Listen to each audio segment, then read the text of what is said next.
اب نوٹ کر لیجئے، یہ کتابیں اگر آپ پڑھنا چاہیں تو کتاب الملاحم میں پڑھیے، بدترین عذاب عربوں پر آیا کھڑا ہے، سروں پر تنا ہوا ہے، بدترین ایسی جنگ ہونی ہے الملحمۃ العظمیٰ، جس کو کہ میں بھی آپ کے گواہی پیش کر دوں گا، جسے کہا گیا ہے دی لاسٹ کروسیڈ۔ بش نے بھی کروسیڈ کا لفظ بول دیا تھا، پھر واپس لیا اس نے۔ نکل جاتی ہے جس کے منہ سے سچی بات مستی میں، فقیہ مصلحت بین سے وہ رندے بادہ خار اچھا، کروسیڈ کہہ کر پھر واپس لیا۔ یہ کروسیڈ،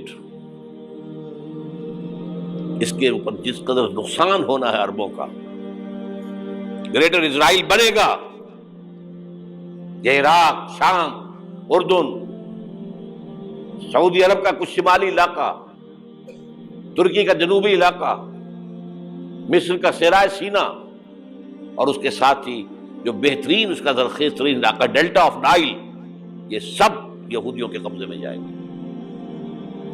اس کو حدیث میں کہا گیا الملحمۃ العظمیٰ۔ عیسائی 80 علم لے کر اے مسلمانوں تم پر حملہ آور ہوں گے، اور ہر علم کے نیچے 12,000 فوج ہوگی، 9.5 لاکھ فوج۔ یہ نیٹو کی تیاری کس کے لیے ہو رہی ہے؟ جب یو ایس ایس آر کا خاتمہ ہوا تو پوچھا گیا تھا نیٹو چیف سے، اب کس لیے؟ تمہارا وہ دشمن تو ختم ہو گیا، اب ہمیں اسلامک فنڈامنٹلزم سے نمٹنا ہے۔ وہ جانتے ہیں خطرہ یہی ہے، اب اسلام ابھر سکتا ہے، مسلمانوں کے سینوں کے اندر وہ آگ ہے،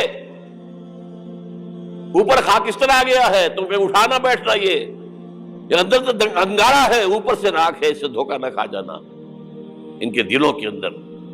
اور بش نے کہا تھا مسلمان چاہتے ہیں کہ ہسپانیہ سے لے کر انڈونیشیا تک نظام خلافت قائم کریں، اور میں حیران ہوا تھا کہ اس کمبخت کو ہسپانیہ کا خیال کیسے آ گیا؟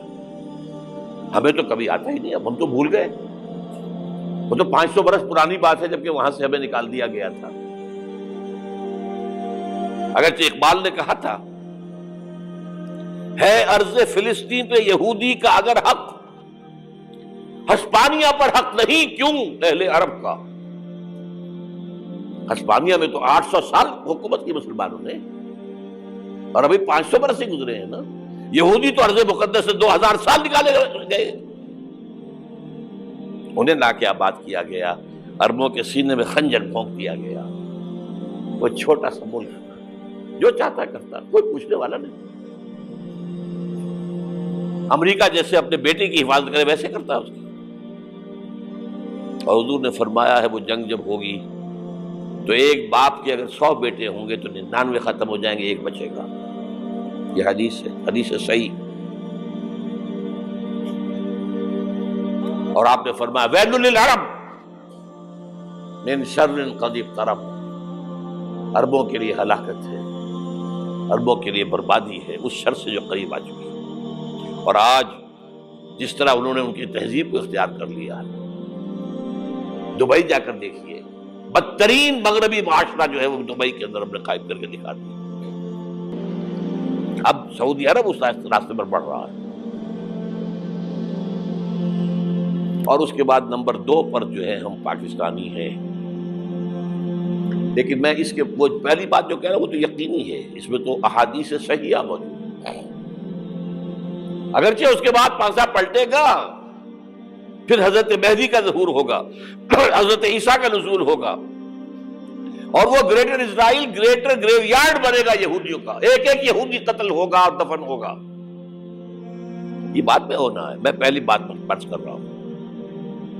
وہ پانسا پلٹے گا جب پلٹے گا، ابھی جو سامنے ہے وہ کیا ہے؟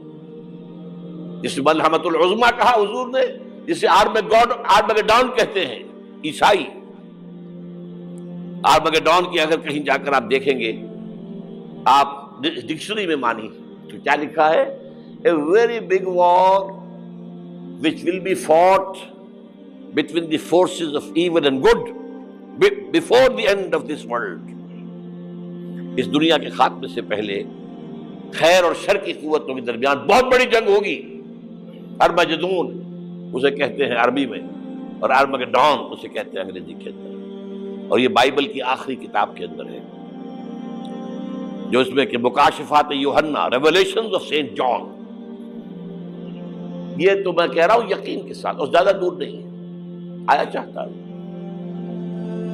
اس لیے کہ یہودیوں کا اور عیسائی جو کنزرویٹوز ہیں، نیو کنزرویٹوز، ان کا 5 نکاتی ایجنڈا ہے متفق علیہ، جس کے تحت کہ یہ جنگ صلیبی شروع کی گئی ہے۔ تو سن لیجئے آپ، آرمیگیڈون نمبر 1، گریٹر اسرائیل قائم ہو جانا اس کے نتیجے میں نمبر 2، مسجد اقصی اور قبۃ الصخرہ کو گرانا نمبر 3، وہاں 3rd ٹیمپل، وہ مسجد جو حضرت سلیمان نے بنائی تھی 1000 قبل مسیح میں، پھر برباد کی تھی نبوکدنضر نے، دوبارہ بنائی گئی، پھر دوبارہ ختم ہوئی، 70 عیسوی تک گری پڑی ہے۔ ان کا خانہ کعبہ گرا ہوا ہے 70 عیسوی سے لے کر آج تک۔ ایک دیوار ہے ویلنگ وال، جہاں جاتے ہیں، روتے ہیں، پیٹتے ہیں، ماتم کرتے ہیں، وہاں وہ بنے گا 3rd ٹیمپل۔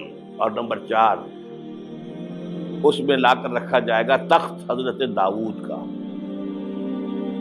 یہ تخت کہاں ہے اس وقت؟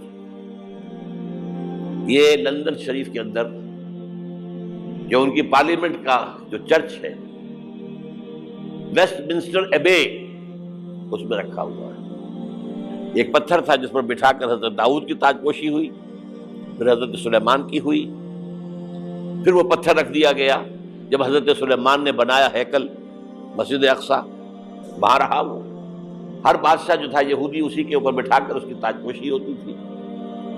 سن 70 میں ٹائٹس نے گرایا اسے، ہیکل کو، وہ پتھر لے گیا، وہاں سے روم گیا، روم سے آئرلینڈ گیا، آئرلینڈ سے اسکاٹ لینڈ آیا، اسکاٹ لینڈ سے انگلینڈ آیا، اور اب وہ رکھا ہوا ہے 14ویں صدی عیسوی سے آج تک۔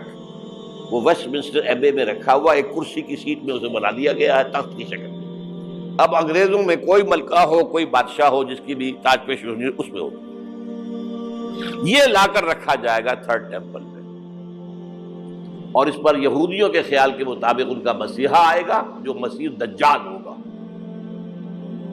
عیسائیوں کے خیال کے مطابق حضرت عیسیٰ آئیں گے، وہ ہمارا بھی خیال ہے حضرت عیسیٰ آئیں گے علیہ السلام۔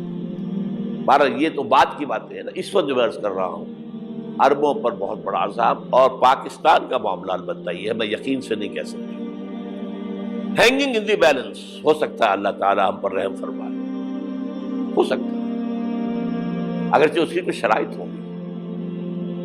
چمن کے مالک اگر بنا لیں موافق اپنا شعار، اب بھی چمن میں آ سکتی ہے پلٹ کر چمن سے روٹھی بہار، اب بھی ہو سکتی ہے۔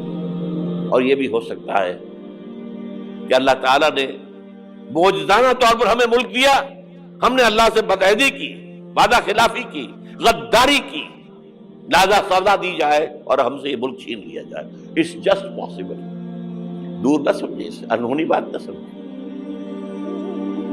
جو گھیراؤ ہو رہا ہے آپ کا، آپ کے مغرب میں نیٹو فورسز اور مشرق میں بھارتی فورسز گدھوں کی طرح بیٹھے ہوئے انتظار کر رہے ہیں پاکستان اور ڈسٹیبلائز ہو جائے، یہاں اور بدامنی ہو جائے۔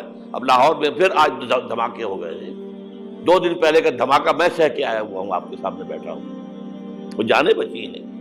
جو ہماری اکیڈمی کا حشر ہوا وہ تو میں آپ کو نہیں بتا سکتا۔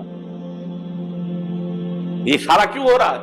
تاکہ یہاں بدامنی ہو جائے اور ہمیں جواز مل جائے، مغرب سے نیٹو فورسز داخل ہو جائیں، مشرق سے بھارتی فورسز آ جائیں، اور ہمارے ایٹمی دانت توڑ کر اور پھر ہمیں بھارت کے سامنے ڈال دیا جائے۔ نو ڈو ایز یو لائک، یہ ان کا نقشہ ہے۔ ہوگا کیا وہ اللہ جانتا ہے، ہوگا وہ جو اللہ چاہے، لیکن اللہ کا چاہنا جو ہے وہ کس پر منحصر ہے؟ یہاں انقلاب برپا کرو، یہاں اسلام لاؤ۔ اگر دھندوں میں لگے رہو گے تو وہ خود بخود نہیں آ جائے گا انقلاب۔ صحابہ نے جانیں دی تھی، کتنی تکلیفیں اٹھائی تھی، 12 برس تک مکی دور کے اندر با نشہ درویشی در ساز و دمادم زن، جو پختہ شبی خدرا بر سلطنت جم سن۔ یوم طائف یاد ہے جو حضرت عائشہ فرماتی ہے کہ میں نے پوچھا تھا حضور سے کہ یوم احد سے زیادہ سختی بھی آپ پر کبھی آئی؟ یوم احد پر کیا ہوا تھا؟ تلوار کا وار پڑا تھا آپ کے چہرہ مبارک، یہ جو رخسار کی ہڈی ہے اس کے اندر وار گیا ہے، اوپر خود کی 2 کڑیاں تھیں وہ اس میں گھس گئیں، 2 دندان مبارک شہید ہوئے۔ وہ خود کی کڑیاں ایک صحابی نے اپنے دانتوں سے پکڑ کے کھینچنے کی کوشش کی، دانت نکل گئے، وہ نہیں نکلی، کیا جتن کر کے نکالی گئی ہوگی تو خون کا فوارہ آیا، اتنا خون گیا ہے کہ آپ بے ہوش ہو گئے، گر گئے، اور مشہور یہ ہو گیا کہ آپ کا تو انتقال ہو گیا، شہادت ہو گئی۔ یہ سیرت کبھی پڑھی ہے؟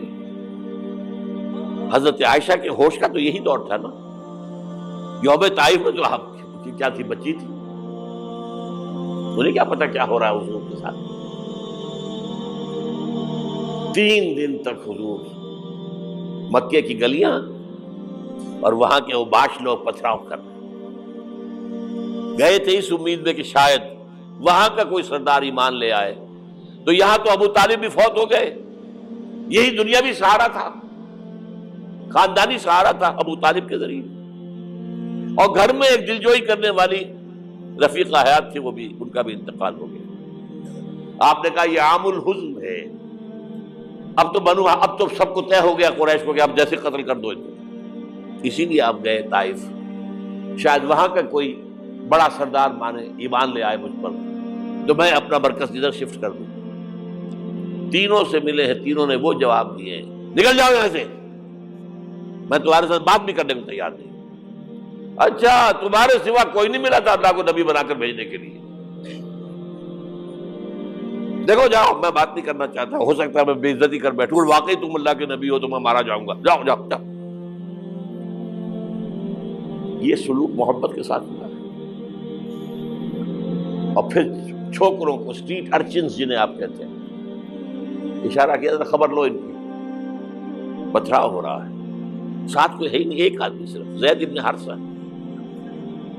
اب سامنے سے پتھر آ رہے ہیں تو حضرت زید آگے آ جاتے ہیں، ڈھال بنتے ہیں، مجھے لگے پتھر حضور کو لگے، اب پیچھے سے آ رہے ہیں، چاروں طرف سے تو ڈھال نہیں بن سکتا ایک شخص، جسم لہو لہان،